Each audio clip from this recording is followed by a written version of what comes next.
Les doy la bienvenida a la edición nocturna de France 24, donde vamos a estar actualizándoles todas las noticias internacionales. Vamos ya con ellas. Estados Unidos vuelve a atacar una lancha en el Pacífico. El secretario de Guerra Pete Hegseth informó de un segundo ataque contra una lancha que presuntamente llevaba drogas. El funcionario señaló que este bombardeo murieron 3 personas.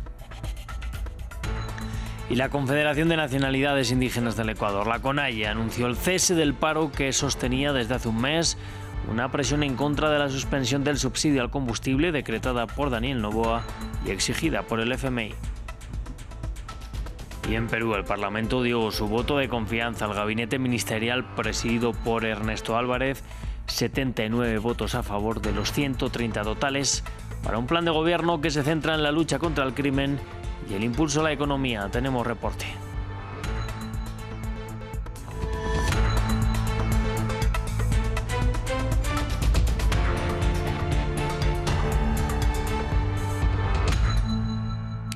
Vamos a dar inicio con la mirada puesta en Estados Unidos porque el secretario de Guerra, Pete Hegseth, informó de un segundo ataque letal contra una embarcación que presuntamente llevaba drogas. Según un mensaje publicado en la red social X, en el bombardeo murieron 3 personas a las que el funcionario calificó de narcoterroristas. Este sería el 9º ataque contra embarcaciones que la Unión Americana señala sin pruebas de transportar sustancias ilegales. En total, estas operaciones del ejército estadounidense, tanto en el Caribe como en el Pacífico, han dejado una cifra total de muertos cercana a los 37. Nuestra inteligencia sabía que el buque estaba involucrado en el contrabando ilícito de narcóticos, transitaba por una ruta conocida de narcotráfico y transportaba narcóticos. 3 narcoterroristas varones se encontraban a bordo durante el ataque que se llevó a cabo en aguas internacionales. Los 3 terroristas murieron y ningún miembro de las fuerzas estadounidenses resultó herido. Entre tanto, se mantiene la tensión entre Colombia y Estados Unidos. Este miércoles, los presidentes Donald Trump y Gustavo Petro volvieron a intercambiar insultos y acusaciones directas, luego de que Washington confirmara el primer ataque contra una embarcación en aguas del Pacífico. Nos lo cuenta Juan Pupiales. Sin diplomacia. El presidente de Estados Unidos, Donald Trump, volvió a cargar contra su homólogo de Colombia, Gustavo Petro, días después de haberlo definido como un líder narcotraficante. Las declaraciones del magnate llegaron desde el despacho oval de la Casa Blanca. El jefe de la Unión Americana contestó así cuando le preguntaron por el mandatario suramericano. Él es un matón y un mal tipo. Es una persona que produce muchas drogas. Justo desde hoy mismo suspendemos todos los pagos hacia Colombia, el país. Colombia. Les va muy mal en Colombia. Las palabras de Trump tienen lugar luego de que el Departamento de Guerra diera a conocer el primer ataque contra una lancha en el Pacífico en su denominada lucha contra las drogas, una ofensiva limitada hasta ese entonces al Caribe. Petro se ha mostrado muy crítico ante esas operaciones que han consistido de al menos 9 episodios y con un saldo de más de 30 muertos en medio de fuertes cuestionamientos sobre si violan las leyes internacionales. El presidente colombiano respondió a Trump que se defenderá de lo que denominó como calumnias y ante la justicia estadounidense. Al respecto se pronunció el embajador de Colombia en Washington. De ninguna manera puede uno entrar en justificar esa clase de amenazas y señalamientos que no tienen ningún fundamento en la realidad. Colombia y Estados Unidos han sido aliados históricos, pero sus relaciones vienen marcadas por distintos desencuentros desde el regreso del magnate al poder a inicios de año. En medio de estas tensiones en el Caribe, Venezuela es otro de los protagonistas. El gobierno de Nicolás Maduro insiste que las operaciones de Estados Unidos tienen por objetivo un cambio de régimen en el país suramericano. Y este miércoles el presidente venezolano lanzó la advertencia de que cuenta con una gran capacidad de defensa aérea ante una eventual agresión por parte de Washington. Estos equipos de simulación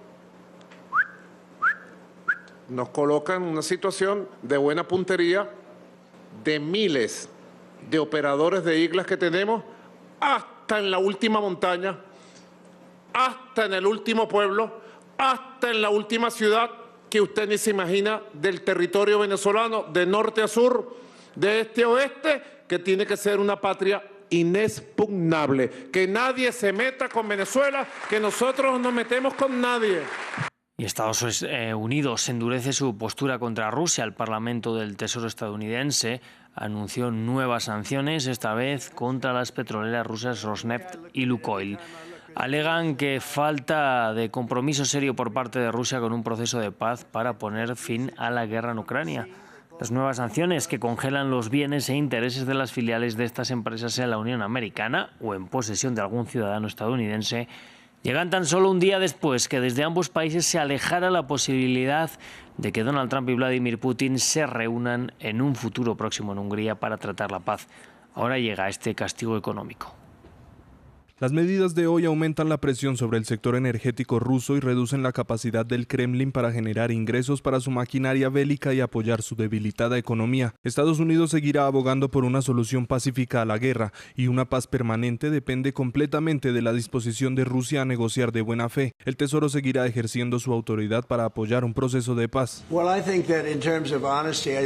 creo que siendo honesto, lo único que puedo decir es que cada vez que hablo con Vladimir Putin, tengo buenas conversaciones y luego no llegan a nada.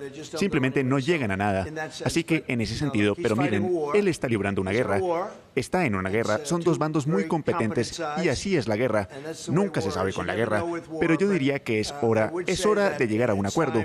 Mucha gente está muriendo. Y el paro en Ecuador se acabó. Después de un mes de manifestaciones, la Confederación de Nacionalidades Indígenas del Ecuador, la CONAIE, anunció el cese de las protestas. Rechazaban que el gobierno de Daniel Noboa hubiera eliminado el subsidio al diésel. Una suspensión que continúa, si bien el presidente Daniel Noboa ha asegurado que el precio bajará a partir de diciembre. La CONAIE asegura que ha tomado la decisión para proteger la vida de los manifestantes ante la represión estatal. El reciente anuncio del presidente Daniel Noboa sobre la intervención en Imbabura con toda la fuerza del Estado nos causa profunda preocupación.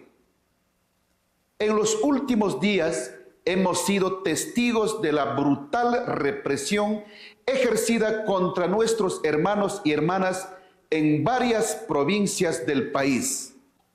Producto de eso, tenemos 3 muertos, decenas de heridos y comunidades enteras viviendo bajo el miedo y la represión. Y en Perú, el Congreso le dio el voto de confianza al gabinete del primer ministro Ernesto Álvarez. Con 79 votos a favor y 15 en contra, el legislativo dio su respaldo al plan de gobierno que se centrará en la lucha contra la inseguridad y el impulso de la economía. Nos amplía desde Lima Francisco Zacarías. El Congreso de Perú otorgó el voto de confianza al gabinete del primer ministro Ernesto Álvarez, quien ante el Parlamento anunció que su gestión impulsará una lucha frontal contra el crimen organizado y expuso 4 ejes que serán la base del gobierno de José Gerí: transición y estabilidad democrática, impulso a la economía y el destrabe de inversiones, reconciliación nacional y seguridad ciudadana, así como defensa de la soberanía. Es así que tras una sesión de 4 horas en la que el presidente Gerí acudió para respaldar a sus ministros, el balotaje del Parlamento otorgó 79 votos a favor, 15 en contra y 5 abstenciones. El gobierno de transición agradeció al Congreso por otorgarle el voto de confianza y prometió que ganará la guerra contra la delincuencia, sostendrá el crecimiento económico y garantizará elecciones democráticas en 2026. Y con la investidura recibida, el primer ministro tendrá que brindar resultados. A través de las redes sociales, diversos colectivos le piden solución a los 195 conflictos sociales que existen en el país, medidas urgentes para impulsar la economía, que pasó de crecer 3,9% en el primer trimestre a 2,8% en el segundo, además de iniciativas para alentar el empleo, pues según cifras del Instituto Nacional de Estadística e Informática, más de 100.000 jóvenes salieron del mercado laboral en el último año. Y el reclamo que se ha vuelto tendencia es que el gobierno no utilice el estado de emergencia para recortar los derechos civiles y bloquear la protesta ciudadana. Con este reporte de Francisco Zacarías desde Lima nos vamos a despedir. Yo les invito a que sigan aquí en France 24, que vamos a seguir actualizándoles toda la información internacional, como siempre. Gracias por elegirnos.